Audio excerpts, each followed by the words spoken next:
In the entire history of gangs in this country, you will never have seen this before. Members of the mongrel mob, Black Power, the tribesmen and even the police sitting peacefully together listening to speaker after speaker urging young people not to join gangs.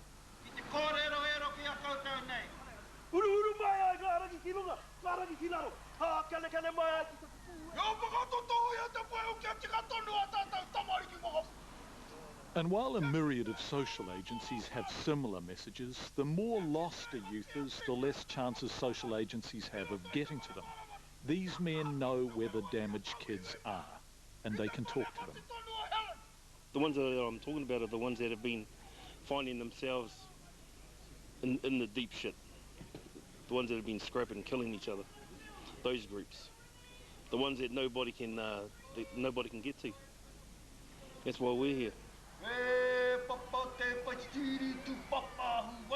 Directly across the road from today's historic meeting, a school, and a sort of before and after was evident. Some of these men grew up here. So how do you stop the kids across the road from following their footsteps, especially when opportunity is so rationed in these communities? And I'm overwhelmed by the numbers who have come today. Thank you. We're in the middle of South Auckland, and that's what makes it even more important.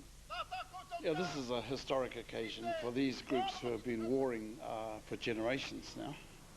Well, certainly since the 70s, to be sitting side by side, coming together for the one purpose, and that is to help stop their young people fighting on the streets and perhaps find other avenues that they can pursue. People have got to recognise what's going on here, that this South Auckland area is hosting, using two of its local branches of gangs, of the Black Power and especially the mongrel mob, to bring in all the others from over New Zealand. Let's go forward. It's great. So great. And it was great. Being there on the Hongi line, watching people who've spent their lives sustaining a violent mistrust of each other, watching them work together was inspiring.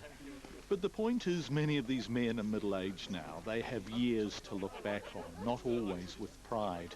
And something else has changed too. You guys are all a bit older now. Some of you have kids and some of you even have grandkids. Has that made a difference to how you see this stuff? Yep. Yeah, it does. It's I don't want to see my kids in the prisons. I don't want to see them in the courts. I don't want to see them having, you know, like getting pushed around on the streets. You just want better for your kids. Children aged between 10 and 16 committed 5,500 violent offences in New Zealand last year. And now the men we might cynically expect to be indifferent to such appalling figures say it's time for that to stop. Men who've spent their lives in gangs like the mongrel mob and Black Power. Have you got kids? Yes, I do. And has having kids made you see the world in different ways? Oh, very much so. Very much so. It was about 20 years ago, one Black Power leader said, you know, we should be looking towards getting our kids to become lawyers and doctors and putting them in positions like that. I'm happy to say one of my daughters at the moment is at Auckland University studying law. So yeah, that should be the future for our kids. So without meaning to insult you, you don't actually want them to follow in your footsteps? No, I don't. I don't want them to join the gangs. Black Power's Alan R.I.P.